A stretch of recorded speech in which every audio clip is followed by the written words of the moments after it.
Halo Sobat Mania, saya Denny Nakdalung. Oke, jeda beberapa waktu karena saya tidak terlalu fokus untuk di review reel karena di samping pekerjaan saya sedang banyak proyek pembuatan joran. Jadi per 2026 DND membagi fokusnya ke dunia joran, produksi joran. Jadi pada beberapa waktu yang lalu banyak orderan joran, ada joran Bhinneka.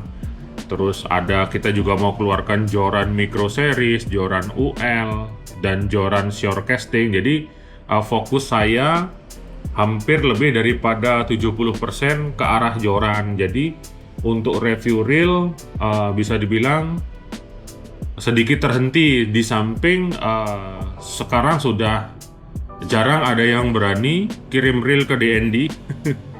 Jadi tapi servisan tetap ada, jadi nyervis itu tetap jalan, sedangkan yang diservis ya tetap reelnya begitu-begitu saja, sehingga untuk review reel saya tidak lagi fokus ke arah sana. Nah kebetulan sekarang ini ada yang kirim reel, dan ini salah satu reel terbaru. Sempat saya pakai di beberapa edisi mancing saya, mancing mikro, kemudian casting UL, terus saya sempat pakai mancing juga di Serangan, di Pantai Tiga Serangan, dan ini sudah ada beberapa kali strike ikan-ikan kecil, dia nggak lebih daripada 1 kilo. Nah dari pengalaman pemakaian dan strike ikan tersebut, di sini saya akan mungkin sedikit memberi laporan tentang reel ini. Jadi reel ini Jamie Fishing dari Jamie Spartan. Nah Jamie ini saya kurang tahu apakah dia dari nama seseorang, apakah suatu perusahaan yang diberi nama Jamie. Jadi ini tidak begitu familiar, tapi kalau dari segi analisa saya, kemungkinan ini ya nggak jauh beda dengan DND gitu. DND kan ngambil dari nama saya, itu saya pakai brand. Nah bisa jadi Jamie ini seperti ini. Jadi Jamie ini branding suatu reel yang diproduksi di Cina gitu. Saya yakin ini buatan Cina karena strukturnya ini seperti saya lihat punyanya DMK atau apalah, saya lupa ingat. Jadi strukturnya mirip-mirip kayak gitu. Kalau dari sisi pemakaian ini putarannya halus, kemudian dipakai casting juga ringan, terus di beberapa aspek pendukung untuk casting ini sudah memenuhi syarat seperti V-shape ini misalnya. Jadi saya pakai dengan tipe joran yang fast taper yang agak sedikit kaku, lontarannya itu sangat jauh sekali dengan bentuk V-shape seperti ini. Kemudian dari feeling putaran halus, cuman dengan beberapa kali pemakaian dan ada strike ikan bluefin trevally kecil, ini sudah jeda dia. Oke, sudah terasa sedikit jeda. Nah apabila ada suatu jeda seperti ini, kemungkinan ini menggunakan sistem one way tanam seperti punyanya pen kayak gitu. Dia akan ada jeda sedikit, tapi meskipun tidak mempengaruhi daripada performa, tapi kalau kita mencari yang namanya suatu kesempurnaan, atau kita misalnya tipe orang yang perfeksionis, maka jeda seperti ini akan bisa menjadi bahan komplain, bisa menjadi bahan ketidakpuasan. Tapi kalau dari sisi pemakaian tidak masalah menurut saya, seperti itu. Terus dari sekian kali pemakaian ini sudah ada semacam kayak bunyi taktik-taktik gitu. Nah kedengeran nggak? Nah ketika naik turun spoolnya ada bunyi dia taktik seperti itu. Nah itu kemungkinan ada longgarnya main shaft dengan lokomotif slidernya seperti itu. Oke, kita bongkar saja dulu. Nah ini one piece handle ya, one piece handle, sudah power handle. Kemudian oke, sambil saya siapkan alat dulu, saya akan buka di sini.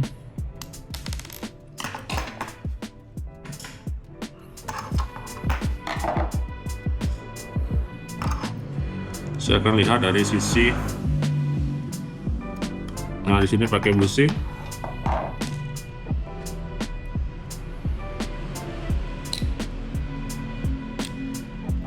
Ada dua sisi bushing di bagian ini knob handle-nya. Oke. Keuntungan daripada bushing dan bearing saya hampir selalu jelaskan di setiap review. Karena saya lama nggak review reel, akan saya jelaskan kembali. Nah, keuntungan daripada bushing ini dia tidak akan karatan. Itu pertama. Terus kedua, minim maintenance. Minim maintenance dalam artian pakai mancing 10 kali dia nggak akan karatan. Tapi kalau bearing, dia akan gampang karatan. Tapi keuntungan sebuah bearing, dia akan mengurangi friction di sini. Oke, jadi ketika ini muter terus, kalau ini menggunakan bushing, terlebih lagi nanti si bushing itu lengket di sini. Saya korosi air laut nih, lengket di bagian ini bisa kemakan. Saya pernah ketemu kasusnya tuh di Saragossa, bahkan sekelas Saragossa, bushing ini bisa makan ini dia, kayak gitu. Jadi kalau saya sebagai pemancing yang rajin ngerawat dan maintenance, tetap bearing kalau saya. Kalau Anda silahkan mau pilih bushing atau bearing, tidak masalah. Oke, selanjutnya ke arah spool. Untuk spoolnya dia desainnya kayak Saragossa ini. Kayak spoolnya Saragossa. Cutting-cuttingannya terus warnanya mirip-mirip begini. Oke, pakai carbon tank. Nah, di sini sistem dragnya saya lupa tadi menjelaskan, dia bukan tipikal drag kunci mati. Oke, maksud saya drag kunci mati di sini untuk mencari kekuatan maksimum drag itu diperlukan putaran knob yang panjang. Misal begini nih.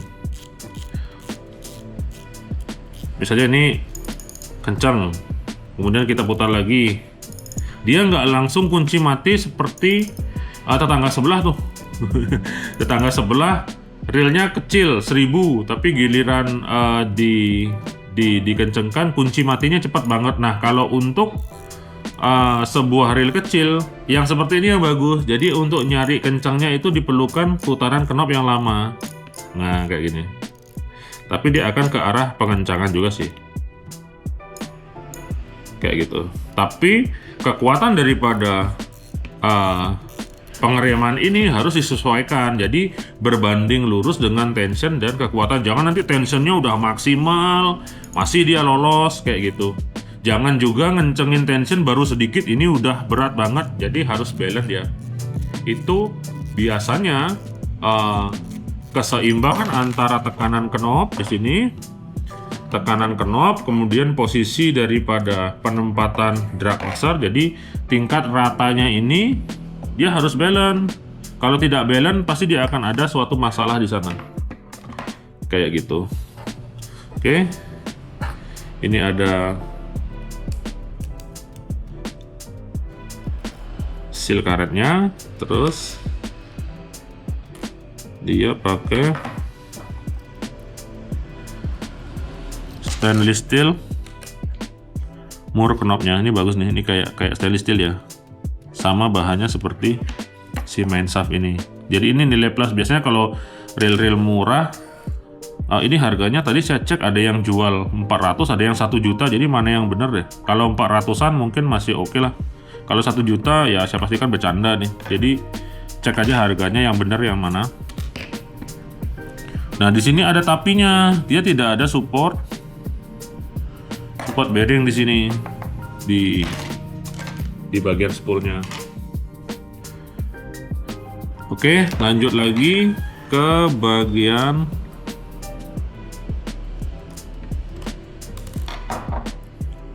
rotor.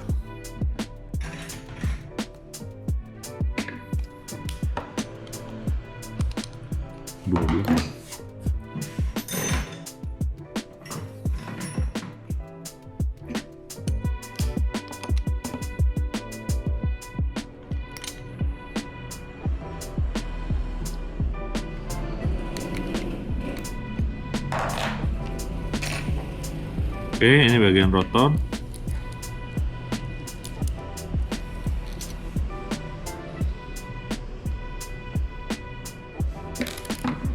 Ini saya agak ragu apakah dia stainless steel apa aluminium sih. Tapi kalau dari segi sekilas pandangan kayak stainless steel. Apakah iya sekelas reel murah pakai stainless steel? Apakah dia kalau ini aluminium deh nih. Oke, kalau aluminium dia agak putih biasanya, sedangkan ini kita lihat seperti stainless steel. Jadi kalau disandingkan, nah, kayak mirip-mirip bahan main shaftnya dia. Oke, jadi antara mur knob dengan mur rotor ini bahannya bagus dia, kayak gitu. Oke, untuk rotor ini grafit sih, rotor grafit.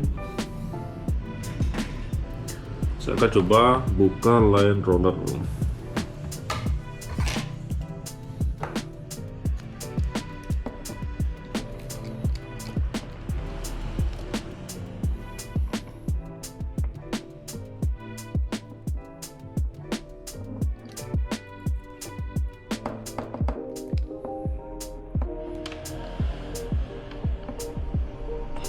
Oke, ini dia line roller. Line roller tidak ada bearingnya. Tadi saya tidak menemukan bearing, ternyata bearingnya nempel di sini. Oke, nempel di sini dia, sehingga terlihat seperti tidak ada bearing. Oke, saya relat reviewnya. Ada suatu kesalahan teknis tidak melihat ada bearing, tapi saya harus mengakuinya itu sebuah kesalahan sudut pandang. Jadi ternyata ada satu bearing, satu bushing. Jadi kalau sudah kayak gini, untuk bagian line rollernya dia sudah oke.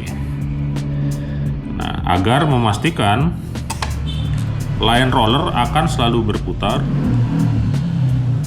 di dalam kondisi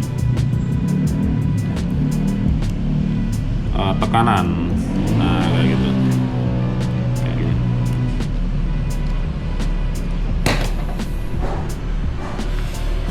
Nah, ini harus selalu berputar dengan baik ya. Oke, jadi ini ada bearing, ada bearingnya, dan ada satu bushing di bagian line rollernya.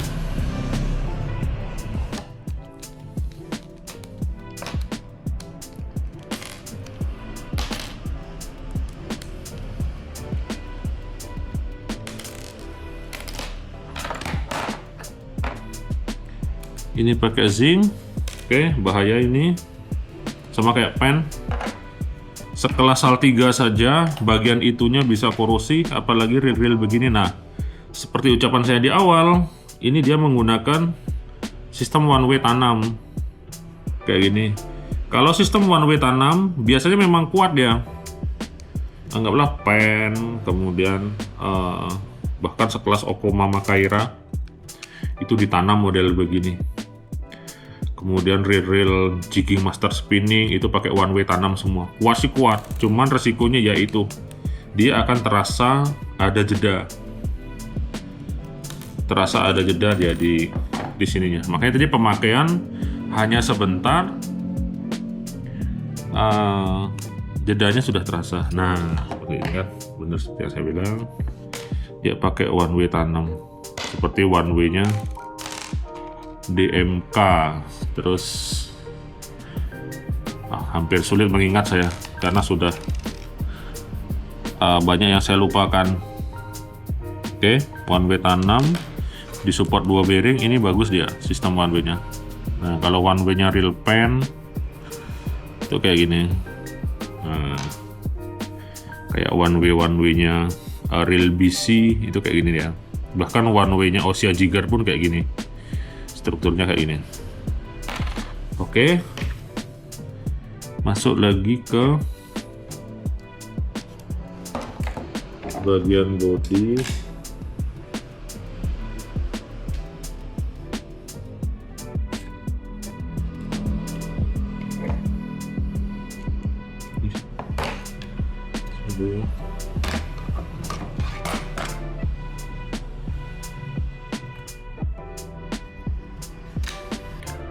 Oke, kita buka bodinya. Ini pakai gini dia, pakai Tor X kuncinya, pakai kunci bintang dia.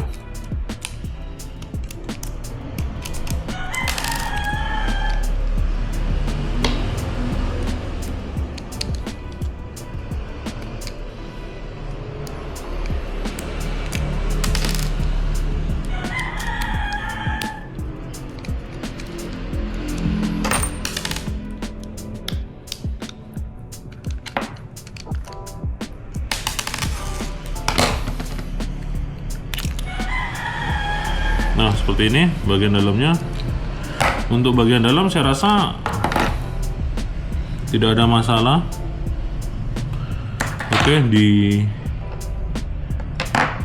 reel 500.000 ke bawah dapat seperti ini sudah bagus. Tapi kalau tadi ada yang Mustang 1 juta, saya rasa canda-canda dia. Untuk bahan gear dia pakai zinc. Oke, saya tidak akan mempermasalahkan bahan gearnya.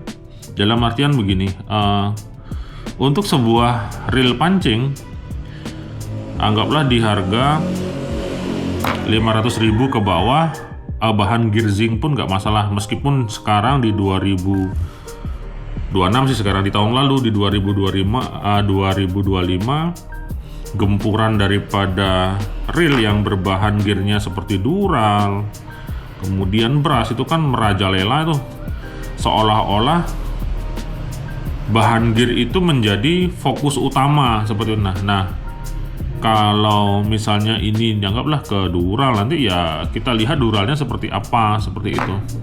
Kemudian Brushnya juga seperti apa. Artinya bukan berarti nggak harus Dural. Kalaupun ada yang Dural ya nggak masalah, lebih bagus kan. Brush juga lebih bagus tingkat kekerasannya daripada zinc. Tapi kalaupun kita mengesampingkan hal tersebut, bahan gear zinc pun nggak masalah.